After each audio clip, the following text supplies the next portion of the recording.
listener production. A warning. This episode contains graphic descriptions of sexual assault and violence against women. Please listen with care. Hello, I'm Dan Mullins, executive producer of Crime Insiders. Welcome to our Rewind series, where each Wednesday we feature an episode from our back catalogue. This week, the psychology of policing sex crimes. How does a detective approach these types of offences? And how do they develop the particular set of skills required to put offenders behind bars? Anthony Macklin is a former detective inspector in the New South Wales Police Force. He's been out of the force for a few years now, for reasons we'll get into. But before he left, he was one of the force's most tenacious and best-performing detectives. The cases we'll talk about are each unique and, in their own ways, telling of the time in which Anthony was a detective. One is especially difficult to hear, and difficult for Anthony to take us through, but you can hear in his voice how much it means to him to tell that story. That should have been picked up. If we had gone on day one, we would have found that. That's a case we'll get into, but before we do, we'll get to know Anthony a little more and understand why a difficult situation at home led him to the police and moulded him into the officer he became.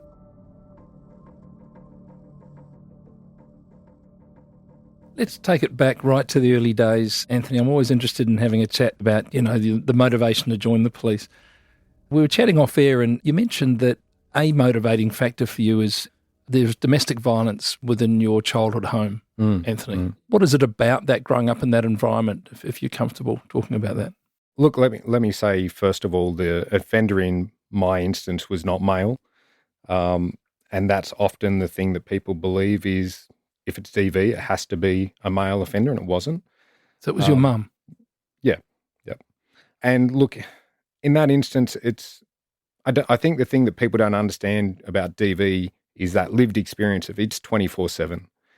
When that person goes out, there's a sense of relief. And when they're coming home, or when you think they're coming home, there's that dread, and you're walking on eggshells and you're waiting for something to happen. And the thing about it is you understand the injustice, but the skills it gave me as a police officer were amazing. I was negotiating from age 10.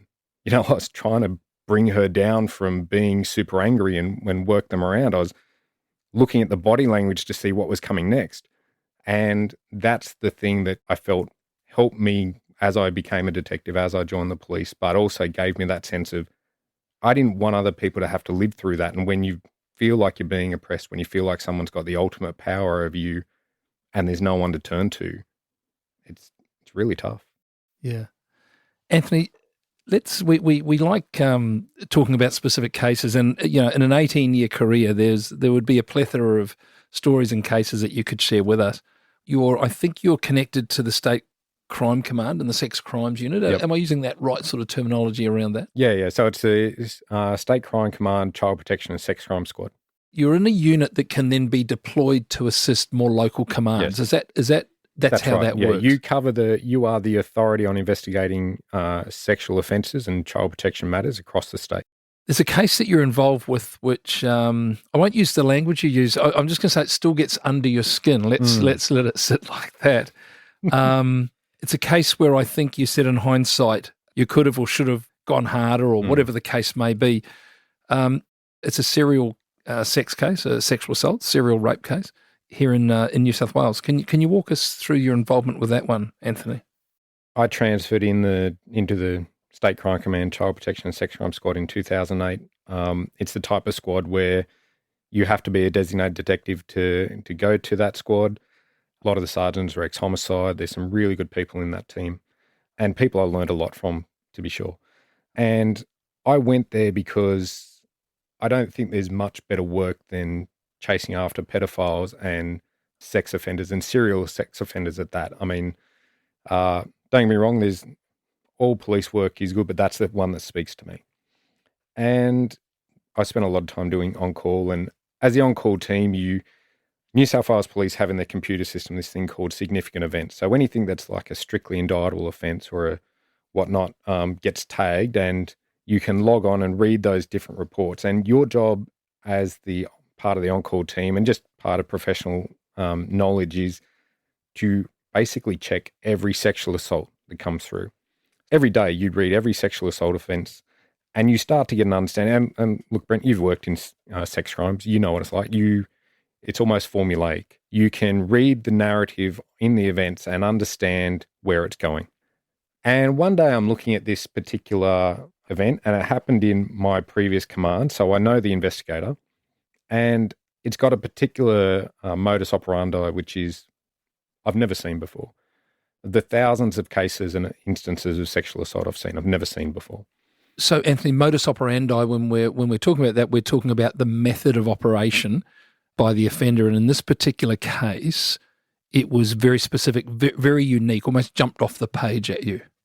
Absolutely. And look, the reason I don't say what it is because I don't want to have any kind of copycat events. I don't want to give anybody else ideas. We know that those things that sometimes get published, people say, hey, that's a great idea. That's a way for me to offend, I can be a unique offender like they were or get my name in the papers. It's very bizarre. But that's one of those things that's why I don't want to mention it. No, that's fine. So I speak to this investigator. Like I said, I know her. She's a good investigator. And she said, look, I was going to ring you. I know you're at sex crimes. This one, I'm like, yeah, just run me through it.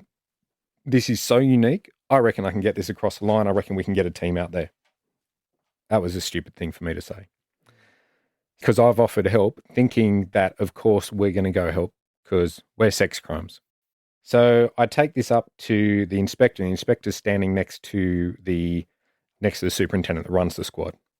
And I say, boss, look, here's this. It's very unique. It's very strange. I think this is something we really should go out to. Fits within our charter. We could go out for a day, 2 days, whatever.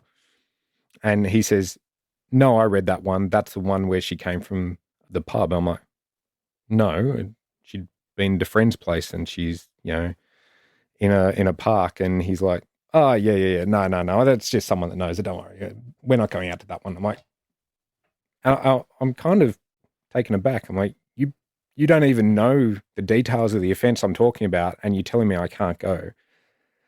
I'm going insane here. So your hands were tied. You're basically told, no, you're not going to have any involvement, and the offender reoffends. Yeah, offender reoffends. The next one comes in. It's a Friday, Thursday night into a Friday morning, and I see it. I'm on call again, and this young woman has been attacked on a golf course. And I speak to the investigations manager, the head of the detectives out there at this location. It jumps off the page at me, like you said again. I'm like, this time they've got to let me out.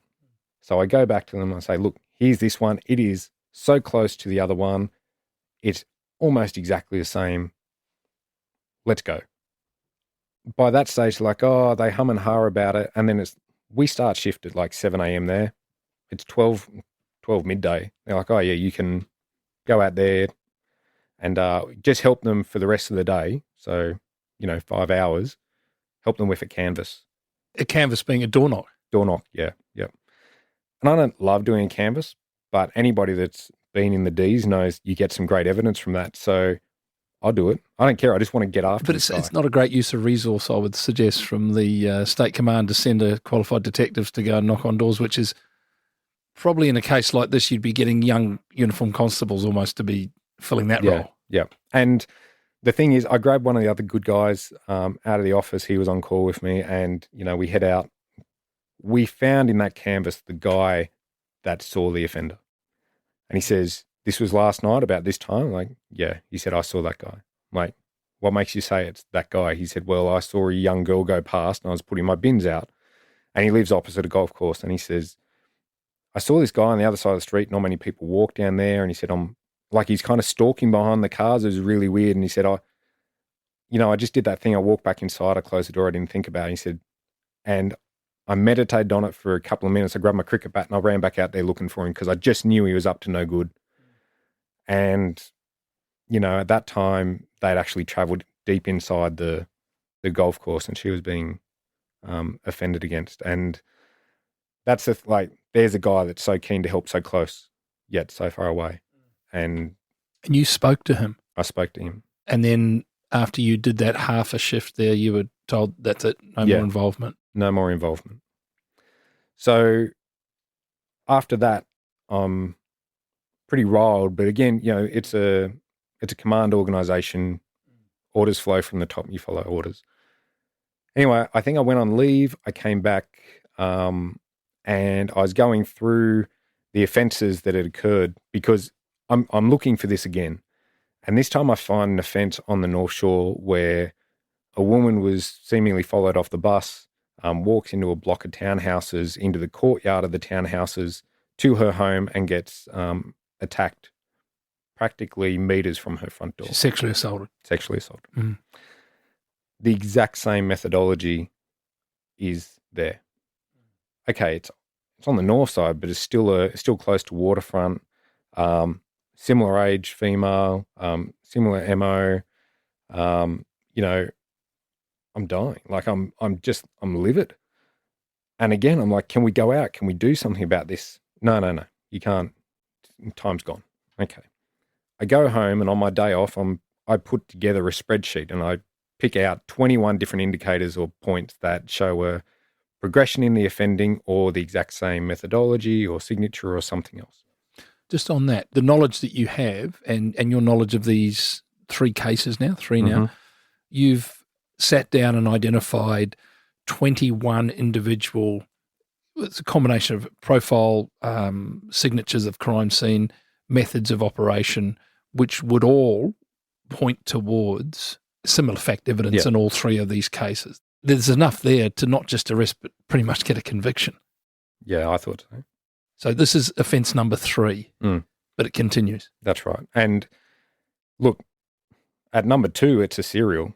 At number 3, it's definitely a serial. It's well within our charter. We should be doing this. And these are just on this too. I don't mean to interrupt there. These are rare offences. Serial sex crimes, although they get a lot of coverage through, Netflix and Stan and what have you, these are rare forms of crime. Yeah. And so when they occur, and someone like yourself with the knowledge that you carried into it, the frustration that you must have been feeling as this is sort of unfolding in front of you, but you're sort of handcuffed, if you will, to the desk and you can't do anything about it. Yep. I create this spreadsheet and I'm like, this is it. And I walk in the inspector's office, again, really good inspector, really knowledgeable detective, and just all-round good guy who I really respected. And I'm like, boss, have a look at this. These are the offences. This is how it looks when you put it all together. Let's go. I'll put a team on this. Again, I got knocked back. I said, okay, you don't want to put a team on it. Just give me a computer, give me a car, let me go at it. Yeah, he's a good bloke. He's a good investigator. He's a guy that you've got a great relationship with. Stepping back from it, what was the rationale? Something that was so clear to you, and I can see the frustration you telling the story. Why was it so unclear for the hierarchy? Look, I don't know. And having been an inspector myself, I know there are some things that you can't tell the people beneath you, but you can make an inference for them to understand. I didn't get any of that. All the teams had jobs assigned to them, but single jobs. And this was not going away. This was going to continue. And I thought, well, okay, if you can't throw a team at it, at least give it to me. I can do it. I don't need everybody else. Short of the lockup, I can do everything else myself. So you've made that offer? Yeah. Yep. And he says to me, that's all right, mate, just give it to Intel and you can work on it from your desk. Now, you know what that means. I can't do anything. Really, what am I? Sending a couple of emails. Yeah, that's right. A couple of emails, a couple of phone calls. That doesn't get me anywhere. That doesn't stop the next offence happening. And there's no an allocation of time. You don't have to do strike force work. You can just do that. Or you can do, 50-50. So I've still got to do everything else and these are going and I can't get through what you need to as an investigator. And so he says, give it to Intel. So I give these markings and indicators to... Just explain what that is. Giving it to Intel? Yeah, so every squad has their own intelligence officers involved and they're there to look for kind of what I found, they will do things like collect phone data and gather intelligence about offenders and modus operandis and similar offences and things. So really they should have picked up on this already and they hadn't. But they also help investigators with kind of correlating information and making things clearer. And I give it to the intelligence sergeant who I knew, not very well, but, sworn police officer. Some of those positions are unsworn. He comes back to me after a week and he says, "Oh, mate, there's nothing here. I had a look through. I don't even think all the offences are linked. Honestly, I think you're barking up the wrong tree." And I won't say what I thought. It's like every avenue I turn, I'm like, surely this guy's going to see it. Surely he's going to find something. We're going to identify something and this will get some action. This will get traction. We'll go from there. So this is after the third attack by what we now know to be the same offender. What ends up happening? How many repeat offences do we get before this guy's apprehended? So I'm on call again on the weekend. I get a phone call from my sergeant and he says, "Look, yeah, come in. We've got a job." 3 attempted offences occurred overnight, different locations, but one back near the second location, the other 2 closer towards the inner west. They think it might be the same person. There was a change in the methodology, but he was also unsuccessful, where he'd been successful in all the other ones. And change of methodology is unusual in serial offenders, but not unheard of. Yes. If they're changing because they may have been caught or something's changed in the series. So they change how they do it, which of course can create the illusion that, these are not connected. It sounds to me, as we're hearing this roll out, that you had a real thirst for knowledge in this area of profiling and going back to Mindhunter and criminal profiling and the behavioural analysis unit and things such as that. 2011, it's striking me that the knowledge that you carried into these discussions, these situations, was well ahead of perhaps some of your cohorts at the time. There's always been a little bit of pushback, hasn't there, from the department, from police, about this being a little bit some newfangled sort of psychological, carry on. Is that what you were coming up against? Were you coming up against sort of you trying to say, hey, look, you're not seeing the woods for the trees here? But they were trying to deploy older style of policing. What's going on there? Look, I think you're quite right. I mean, I was talking about terms like MO and signature, and every cop knows what MO is. Ask any cop what a signature is; they don't know what that is. And signature, for the listeners, is a term used by behaviour analysis unit with regards to serial sex offenders. They leave a signature at each scene. It's something which is important to the offender, but not necessary for the commission of a crime per se, but it's something that they feel that they need to do. And you're seeing that coming up. Yes. But you're using terminology that some of your colleagues go, it's just gobbly, that's rubbish. Yeah. Macklin's just on a rant. He's an idiot. He's got no idea. And if it was there to be seen, well, everybody would have seen it. Sure. And so where do we go? Where do we go now? So I don't end up on the strike force. And so from there on, I have a fairly limited understanding of, because it's offsite, I don't get given much access to it, but they got a profile picture of the guy, like an idea of what he looked like. I think they put it out to the media. Someone suggested, like this often happens, they suggest a number of people and one guy kind of fits that bill. They got a DNA profile and they matched that to the offence, or all the offences that we had. And the thing about it was, we know that DNA came back, that confirmed that the first offence that I nominated was the first one he gets found for. There's nothing before that that's connected via DNA or anything else. Yes. And he's connected by the DNA to the other offences that I identified. So that's number one. Number two is he gets charged, he gets convicted. After he gets locked up, say he gets locked up on the Thursday, on the Friday, after they've been to a bail hearing, you get charged, you get locked up. The very next day, if you get bail refused, you get put before the bail courts. The team decides, in their wisdom, the investigation team, to go out to the location where the first sexual assault happened. Something I probably would have thought you'd do in the first week. There is the original weapon from that offence that has been pushed into the soft earth. It was like a box cutter or something, and he's pushed it into the dirt. And it's been exposed when they've done the grass cutting and things. Now, if you've got a serial sex offender, you go back, you don't just canvass the neighbours. You do a line search. Your forensics are looking for that. That should have been picked up. If we had gone on day one, we would have found that. How many offences did this guy end up committing? He got convicted for a total of 18 offences. Some of them were on, the same individual, but it was at least, I believe, 6 to 8. 6 to 8 separate attacks, totaling about 18 offences. Yes. And is it getting ahead of ourselves to say, Anthony, that had you been able to follow the hunches that you had, you would have had enough to arrest, lock up, and probably convict after the first offence? I reckon give me the first or the second one, I think I would have had. If not the first, yeah. You'd have had him in the second. A guy that ends up committing 18 offences against 6 young women. Yep.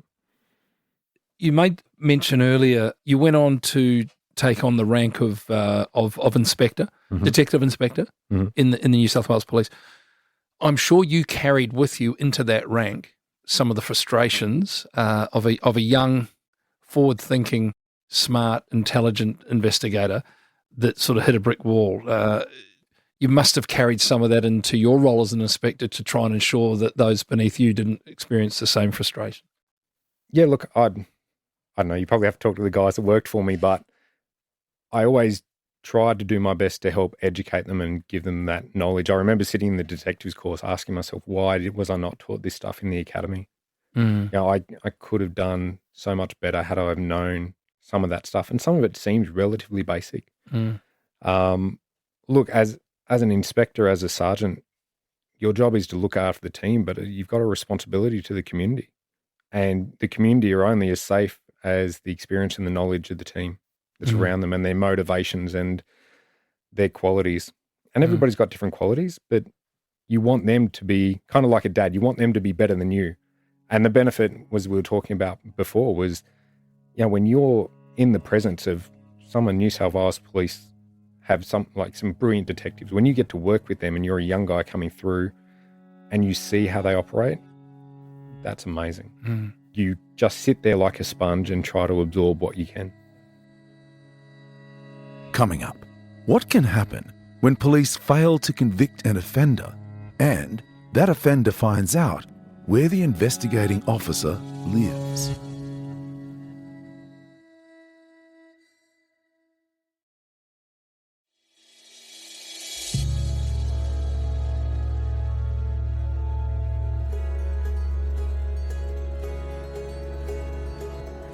In 2004, this is a robbery at a hotel in Sydney, $50,000 taken from the hotel safe.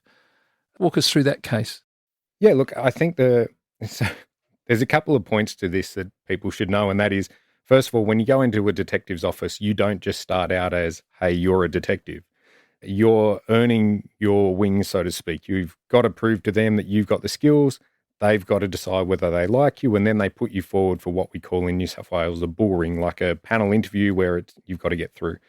So I'm in that space where we call that A-list, and I'm trying to prove myself to the rest of the team. And because I'm either nerdy, diligent, call it what you will, I turn up at 6 a.m, my rostered shift is 7, and they say, oh, look, we've had a robbery overnight down at this hotel. Didn't want to call out the on-call Ds. Can you go down? So I go down and I have a look at this thing, and armed robberies were huge back then. There was multiple armed robberies every night, but this one was a big one, and it just struck me as being something different. So when I go in and have a look at the scene, it's straight away I'm like, there's something not right here. There's a lot of pre-planning and probably some inside info.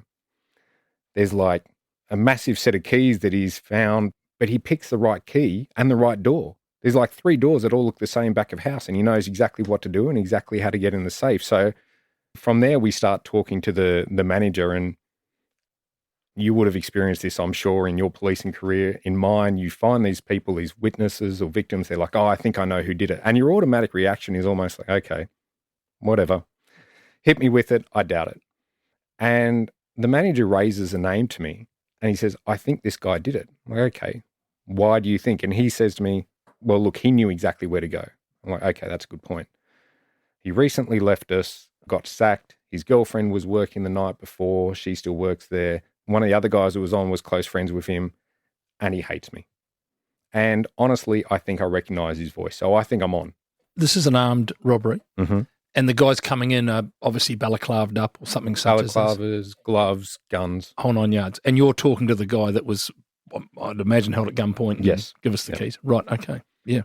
So he says he thinks it's his voice. But of course, he's a little bit wavering. He's not 100% sure, but he's like, I'm 90% sure. So we start digging into it. And look, I go down, I process the crime scene, I take the statement, I come back. And, it takes a couple of days. And I just trying to build a profile on this crook. And I go through and I find that he's purchased a motorbike 2-3 days after this. So I go down to the local motorbike store and I say, do you remember this guy? Because he says, oh, yeah, look, he only just came in. He said, it was really weird. I said, what was weird about it? He said, first of all, he paid cash. And we're talking 2004. So I think he paid 10 or 12,000 for a brand new motorbike. He said, no one walks in here with cash, not a young guy like that buying that bike. He said, secondly, his girlfriend came with him and she was really peeved at him. Like I could just tell the whole time she was angry with him.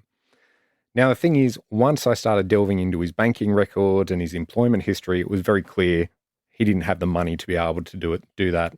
So something was going on. So I developed this scenario. I know it's him, but I don't know how to get it across the line, like where to next.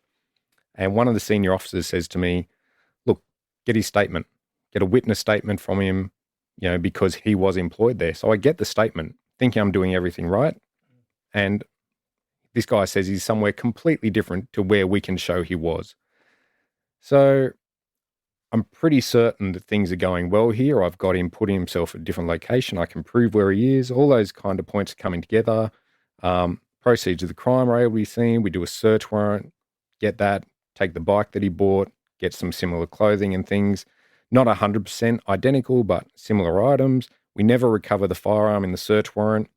And basically, we're moving on and we go into court. And what I'd thought about doing was telephone interceptions and listening device warrants and things like that you might normally do, but I didn't know how to do them. And by the time anyone had mentioned to me, hey, you could give this a crack, and this is how you do it, opportunity had gone. We were months down the track. And you're a very junior detective at this. It's probably one of the most junior in I was that the unit. most junior in that office. Yes. Yeah. So before we brought him in, a couple of interesting things happened. First of all, we went to speak to his girlfriend, and his girlfriend, as soon as we got there and we said that she was possibly a suspect, burst into tears, which is, as you would know, very uncommon for someone who's innocent. Second of all, called her lawyer and didn't want to be interviewed. And then probably a few weeks later, I got an email and she'd called up on a Saturday night, unhappy with her boyfriend, said she wanted to dob someone in for an armed robbery that was known to her. I was the officer in charge, but she didn't want to speak to me, obviously because I bounced her. And of course, that happens on a Saturday night. I'm not rostered till a Tuesday. No one else gets notified. By the time we try to exploit that avenue, no, she's back sober. She's happy with him. They've made up. So opportunity lost. So we lock him up. We get everything. We move forward, go to court. This is my first big case, right? I've made a bit of a reputation in the office for being thorough, tenacious, and tracking it down. I get to the court, and that's where it all falls down. District court. Yeah, so this is up there. Yeah, yes. Yeah. And it's my first major armed robbery kind of brief. Yes. And anybody that knows what a voir dire is, kind of like a hearing before the main hearing where they're testing evidence. Like a committal hearing. Yeah, before they bring the jury in, before they do any of that. And they sit me in the box and they say to me, look, was he a suspect at the time you take the statement? And it's one of those things. I could have said he wasn't.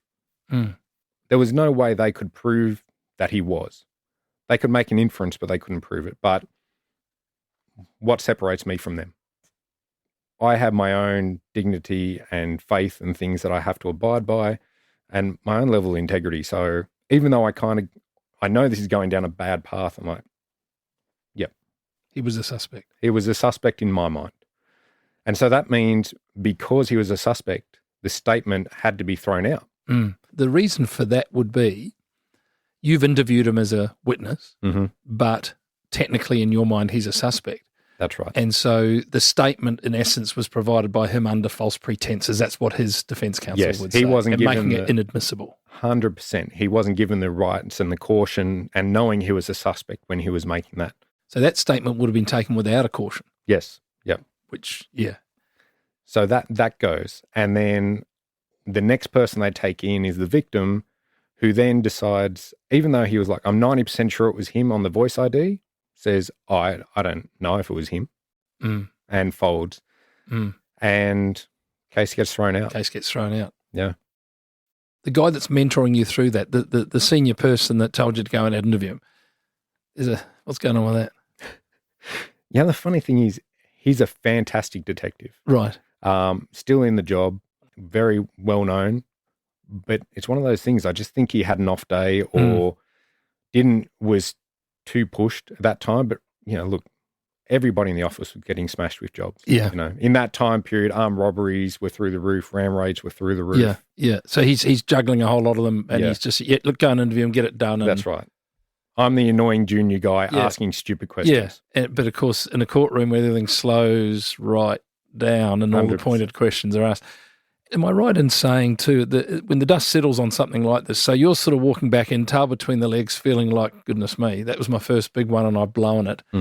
I understand that the suspect, let's call him that, nothing more, nothing less, starts driving past your house and tooting the horn and making himself known to you. I mean, this is an area of policing which some of the folks listening in may or may not be aware of. When you're quite confronting as a police officer doing your job and then having those that you're dealing with, interviewing, send to prison or whatever, driving past your house and I think at one point following you and things such as that. Yep. Just walk us through that. So as it turned out, I was renting, thankfully, but found a place and it wasn't too far from him. Not the place where we originally had done the search warrant. He'd moved. And his girlfriend was living he was on sort of one side to me, maybe a kilometre. She was on the other side. And so he'd drive past my house every day. He didn't have to drive past my house, but he did that and he beeped the horn every time. How do you know it was your house? I don't know how he found that information out, but I realised it was him one day getting out of the car. I'm just parked the car, been in the shops, and he drives past. So I don't know if he saw me at that time and he realised I was there and that was my car, or if he had that information from somewhere else. Look, this probably happens more than what a lot of people are aware of. I got followed home after a late shift by a carload of guys that I'd had dealings with. And it's, you do your job and you do it to the best of your ability and you get in the car and you go home and it doesn't matter who you are, you're not prepared for that, dealing with it like that. What were the protocols, New South Wales Police at the time? I'd imagine you would have informed to somebody that you suspected that this was happening, someone was following you. What are the protocols there involved in that? Yeah, so there's the protocols and then there's what happened. Right. And the protocol is that a risk assessment is supposed to be made. And here's a guy that now knows where I live, no longer before the courts. He's got a co-offender which we couldn't prosecute. I knew who that was and they knew who I was.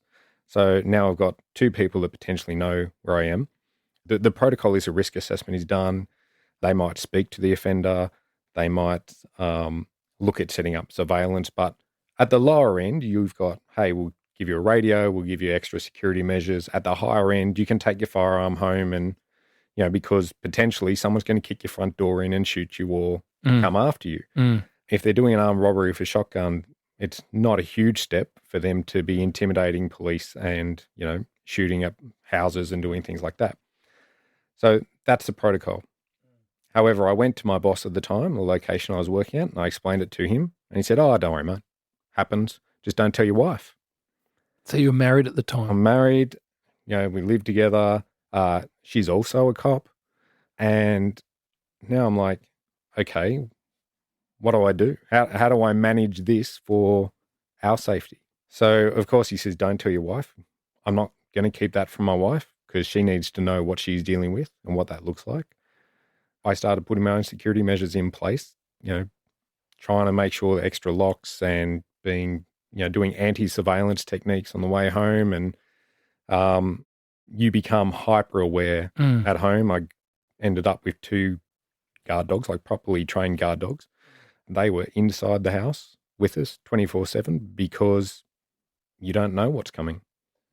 And the effect that has on you long term, I mean, sleep patterns just is one thing. I mean, working shifts, your sleep patterns all over the show anyway, but Goodness me. Any noise, any tree brushing against the roof or something, you're bolt upright in bed thinking, okay, here we go. No, 100%. Every time you hear a noise, every time the dog barks, you think it's that person. And just walk us forward on that. How did it conclude, or did it not? Was it just something that you just sort of thought, well, this is it, this is what we live with? Or the benefit was, as I said, we were renting, and we were renting, so we were saving a deposit. So when we bought a place, we moved out of that area. But one of the times I got followed was while I was driving home to my new location. And it was just the fact that I was hyper aware and I was able to do some anti-surveillance that I lost them. And they lost me. So it's just either a little bit of luck, or I don't know what you call it, but I think honestly they gave up. But to this day, I know that guy's still getting around, still involved in badness now and then. I don't think he's ever been caught. And it never leaves you, that. No. It never leaves you. You're walking through a car park, you're looking over your shoulder, and it's just, it's like a toothache. You just get used to feeling like that, and that's how it is. And I think, and I say again, there would be no shortage of police, both serving and past police, that have had these experiences, and it's something that probably isn't spoken about too much. It's something that you don't hear about. It's so just really appreciate your honesty on that, because that is that is something that is it's no good. 2019 was the year that you decided to step away from the police. Could I ask what was the pathway for you to leaving the police? What were the triggers, or what were the main reasons behind that? You're a detective inspector. It's a good rank at that point. You'd probably been in that rank for a little while. Things are clocking along. 18 years service. What made you leave? Look, there's two things. First of all, I'd been a company man. I loved doing that job. I liked the people I worked with. I liked being able to help people. Like, as far as I'm concerned, the cops is one of the best jobs you'll ever do, if you've got the right ethos and ethics. But there's a saying, you're not a proper detective until you've had your first divorce. I was going through a divorce, and I have a child with special needs, and all of a sudden I'm working days and I'm working nights, and anybody that's got kids knows that consistency, routine is important. So I went to my commander and I said, look, I really need, and it's not uncommon. There's a flexible working arrangement policy. There's all those kind of things. And I wasn't asking for anything special. Just put me on set roster so I know that when I've got 4 days off that I have the kids and they go back to their mum. Because like I said, my ex-wife was a cop at the time. So, the child arrangements work out and the kids have consistency.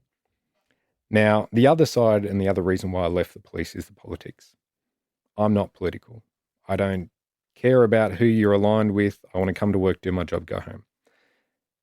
Before I took my promotion to inspector, I worked, at least this is my belief, I worked for a superintendent who then became the AC of the region, assistant commissioner.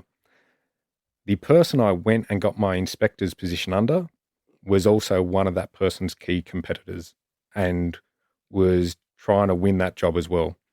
And I'm pretty sure that superintendent thought I was a plant and on the political team of the other side. So from day one, I felt like I was on the outer, and then everybody said to me, look, what's going on? Like, you shouldn't have this portfolio. You don't get that. You're being given all this stuff that's kind of strange.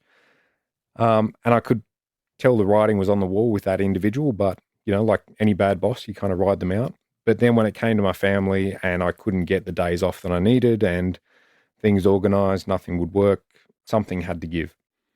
And about the same time, I was liaison with a university, and I, started talking to their head of security, and they were talking about, we have this consultant, we do this, and, started to get an idea of what was going on in the outside world. I'm like, you know what? Why am I busting my hump for an organisation that doesn't care? So I started making plans to leave. I even actually had the assistant commissioner, come up to me and say, look, I'll give you a transfer anywhere in the region. I know that person doesn't like you. I know it's got to do with me. It's not your fault.